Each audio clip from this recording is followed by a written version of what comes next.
जून की एक नॉर्मल सी सुबह थोड़ी थोड़ी धूप भी निकल आई थी, तो हम बाहर निकले थे कि जो पौधे हम बाहर रख लेते हैं उनको अंदर ले आएं।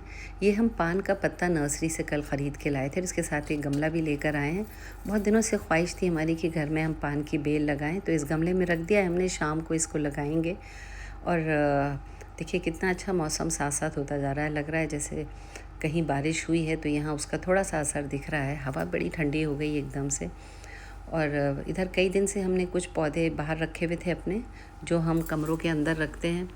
ये एक मामूल है हमारा, हफ्ते में 3-4 दिन तो 2 दिन तो मिनिमम हम अंदर के पौधे सब बाहर रखते हैं, ताकि थोड़े उन्हें भी ठंडी हवा धूप लग जाए। उससे पौधे हमारे काफ़ी हेल्दी रहते हैं, क्योंकि आप हर वक्त अंदर रखेंगे तो पौधों की रंगत ख़राब हो जाती है, उनमें वो चमक नहीं रहती। तो साथ साथ खाना भी बन रहा था। आज हमने चढ़ाया हुआ है मटन चने की दाल के साथ रेशा कबाब बनाने के लिए। तो हमने कहा जब तक वो पक रहा है थोड़े ये काम कर लेते हैं। तो जो पौधे हमें अंदर रखने थे उनको हम बाहर से ले आए। देखिए कितने अच्छा कलर हो जाता है इनका, और हेल्दी भी रहते हैं इससे। आप हर वक्त ना तो बाहर रख सकते हैं इनको, ना ही अंदर, तो थोड़ा थोड़ा सा चेंज करते रहते हैं इन्हें हम। तो ये पौधे हैं थोड़े, और ये ख़ास तौर से ये वाला मनी प्लांट जिसको पोथॉस बोलते हैं, ये तो बहुत ज़्यादा धूप में ख़राब हो जाता है। देखिए कुछ कुछ पत्ते इसके सूखने भी लगे, तो इनको हम निकाल देंगे। लेकिन कोशिश ज़रूर इनको करा करें कि हफ्ते में 2 दिन तो कम से कम इन्हें बाहर की डायरेक्ट धूप नहीं तो छाँव में तो रख ही सकते हैं। तो बस यही थोड़े काम हमारे सुबह के होते हैं। और आजकल छुट्टियां चल रही हैं तो थोड़ा आराम से सुकून से होते हैं, नहीं तो जब नॉर्मल स्कूल चलता है तो फिर भागा दौड़ी में ये काम होते हैं। तो बस पौधों में बड़ा मन लगता है, और इनसे घर में भी बड़ी रौनक आ जाती है। आप में से आई एम श्योर बहुत सारे लोग होंगे जिनको पौधों का बहुत शौक़ है। बहुत बड़े बड़े लॉन्स तो आजकल नहीं हो पाते, जिनके पास हैं वो बहुत लकी है। नहीं है तो छोटे से में भी हम लोग काफ़ी हरियाली कर लेते हैं। और काफ़ी देर से पक रहा था, तो हमने कहा ज़रा इसे खोल के देखते हैं।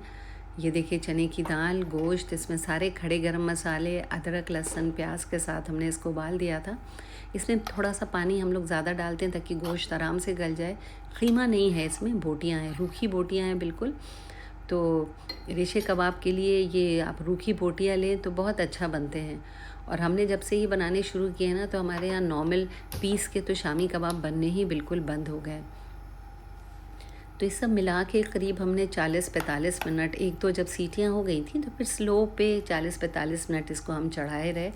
अब खोल के देखा तो इसमें पानी था, लेकिन गल गया। ये देखिए गर्म हो रहा है तो हाथ जल रहे हैं हमारे, लेकिन बोटियाँ देखिए कितनी अच्छी तरह से गल गई कि उंगली लगाते ही टूटने लगी। अब इसको थोड़ा सा टाइम ज़रूर लगेगा पकने में, क्योंकि आपको इसको बिल्कुल देखिए कैसा रेशा रेशा बिल्कुल अलग हो गया। यही रेशा जब आप इसे खाते हैं ना, तो इसका जायका बड़ा ज़बरदस्त आता है। पकते पकते देखिए इसको धीरे धीरे आप पकने दीजिए, और आप अपने काम करते रहिए। बीच बीच में आके इसको 1-2 बार चला दीजिए। कोई आपको इसके पास खड़े होने की ज़रूरत नहीं है। हम साथ में और भी काम कर रहे हैं। देखिए कैसा होता जा रहा है, सूखता जा रहा है और ये बिल्कुल घुटता जा रहा है। और अगर आपके पास लकड़ी की मथनी हो जिससे दही वगैरह मथते हैं, तो उससे भी इसको मथ सकते हैं। और वैसे भी आप देखिए धीरे धीरे चने की दाल दिखनी बंद होती जा रही है, बिल्कुल घुट जाएगी ये। इसका जायका बड़ा अच्छा आता है। इसको बना के हम थोड़ा जैसे ही ठंडा हो जाएगा, इसमें हम हरा धनिया, प्याज ये सब मिला के और टिक्कियाँ बना के इसको हम फ्रीज़ करके रख देंगे। तो ये कुछ हमारे घर का अभी है। बेबी हमारे यहाँ सो रहा है। और अभी हम आए छत पे। हमारे यहाँ हमने आपको बताया ही था कि सोलर पैनल लग रहे हैं, तो काम अभी चल ही रहा है। ये हमारी कॉलोनी का लुक है। तकरीबन हर घर में सोलर पैनल लगे हुए हैं। ये हमारे यहाँ छत पे हम आए हैं, तो ऑलमोस्ट काम कंप्लीट हो गया। अब थोड़ी बहुत वायरिंग का काम रहता है जो 1-2 दिन में ख़त्म हो जाएगा। उसके बाद इंशाल्लाह ये भी शुरू हो जाएगा। और जब धूप इतनी अच्छी आती है तो सोलर पैनल लगाना बड़ा ही फ़ायदेमंद है। एक बड़ा ही इन्वायरमेंट फ्रेंडली वे में आप इलेक्ट्रिसिटी जनरेट कर लेते हैं। आपका बिजली का बिल बहुत कम आ जाता है। और दूसरी बात, आपका जो घर है ना, आपकी प्रॉपर्टी की मार्केट वैल्यू भी बहुत अच्छी हो जाती है। ये है हमारा सर्वेंट क्वार्टर जो कि खाली पड़ा हुआ है, और उसका वॉशरूम। और आपको देखिए हम अपने कॉलोनी का थोड़ा सा दिखाते हैं। शायद ही कोई घर ऐसा हो जहाँ हमारे यहाँ सोलर पैनल्स ना लगे हों। तो हम ऊपर आए तो हमें दिख गया बंदर। हमारी कॉलोनी में बंदर बेइंतहा हैं। तो ये बैठे हुए हैं और देखिए जा रहे हैं टंकी की तरफ। इनके यहाँ पीछे वाले घर में टंकी है। हम लोगों ने अपनी टंकी को अच्छी तरह से बंद करवा दिया ताकि बंदर पानी टंकी खोल के पानी के अंदर ना चले जाएं। आजकल गर्मी इतनी है कि इनको भी प्यास लगती है, तो थोड़ा तो पानी का इंतज़ाम हमें करके रख देना चाहिए ताकि ये हमारी टंकी वगैरह में ना घुसें। और शाम को थोड़ा सा ग्रॉसरी लेनी थी और कुछ और काम थे, तो फिर चल दिए हम बाज़ार की तरफ और जा रहे हैं लुलु मॉल। रास्ते में आ रही थी बड़ी तेज़ आंधी। देखिए हमारा शीशा कितना धूल से भर गया है। आज सुबह से धूल मिट्टी आंधी, सुबह हवा थी और इस वक्त आंधी जैसा बिल्कुल मौसम हो रहा था।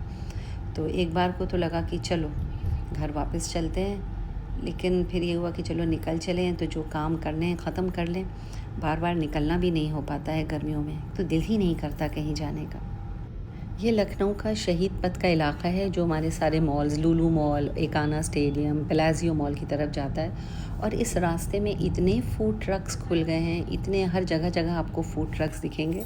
और पता नहीं समझ में नहीं आता हमें कि आप एक चाय का भी लोग खुमची लगा लेते हैं तो इतनी भीड़ हो जाती है। और फूड ट्रक्स तो आजकल बहुत ही प्रॉफिटेबल बिज़नेस हो गया है। एक ठेला लगाइए और भीड़ ही भीड़ दिखती है आपको।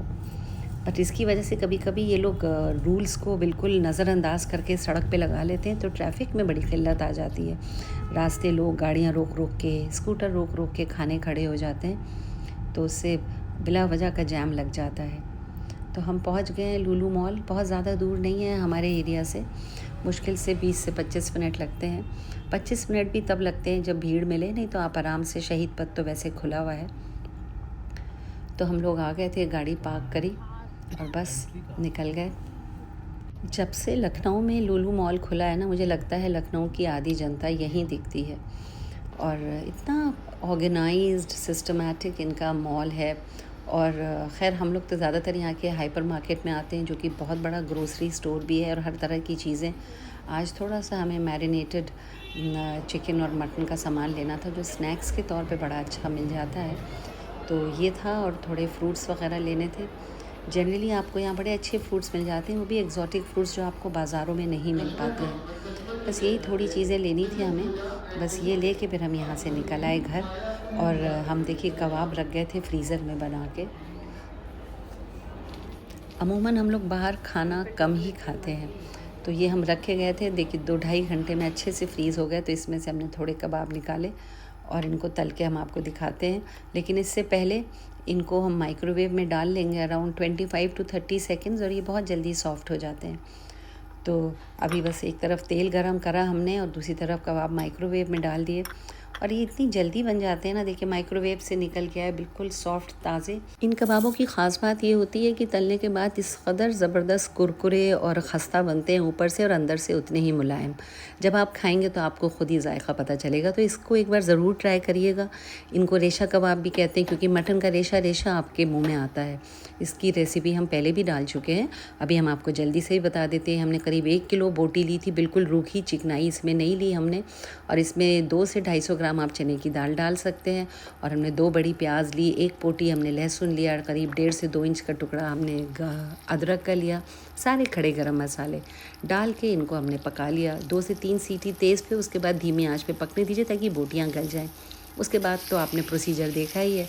देखिए तलने के बाद कितने लाल, बिल्कुल खस्ता आपको खुद ही नज़र आ रहे होंगे। आप ज़रूर इनको ट्राई करिएगा। अगर आपको ये रेसिपी पसंद आती है और हमारा ब्लॉग पसंद आया तो प्लीज़ लाइक करिएगा, शेयर करिएगा, सब्सक्राइब करिएगा।